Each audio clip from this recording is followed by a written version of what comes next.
মানুষ যদি দুটা গালি দেয় চুপ করে থাকে, ও তার আমল নামা নিয়ে আল্লাহর সামনে দাঁড়াবে, আর কিয়ামতের মাঠে বহু নেকি ফ্রি ফ্রি পাওয়া যাবে। এটা কি জানেন? কিয়ামত অনেক নেকি বিনামূল্যে ফ্রি ফ্রি আসবে আমল নামায়। কেন আসবে বলি হাদিসটা। নবী সাল্লাল্লাহু আলাইহি ওয়াসাল্লাম বলেছেন, তোমরা কি জানো সবচেয়ে বড় মিসকিনকে? দরিদ্র মানুষকে, মিসকিনকে। সাহাবীরা বলছেন, আমরা তো মনে করি যার সম্পদ কম সেই মিসকিন। নবীজি বলছেন, না, প্রকৃত মিসকিন সে ব্যক্তি নয়। প্রকৃত মিসকিন সে ব্যক্তি যে কিয়ামতের মাঠে উঠবে উহুদ পাহাড়ের সমান নেকি নিয়ে উঠবে। উহুদ পাহাড় দেখেছেন তো? বিশাল পাহাড়। উহুদ পাহাড়ের সমান নেকি নিয়ে উঠবে। নামাজের নেকি, যাকাতের নেকি, হজের নেকি, ওমরার নেকি, বিভিন্ন নেকি। কিন্তু দেখবে সামনে বহু মানুষ দাঁড়িয়ে আছে। কেন দাঁড়িয়ে আছে?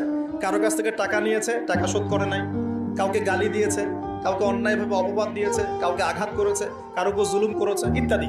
বিভিন্ন রকম মানুষের সাথে জড়িত পাপ ছিল। ঠিক আছে?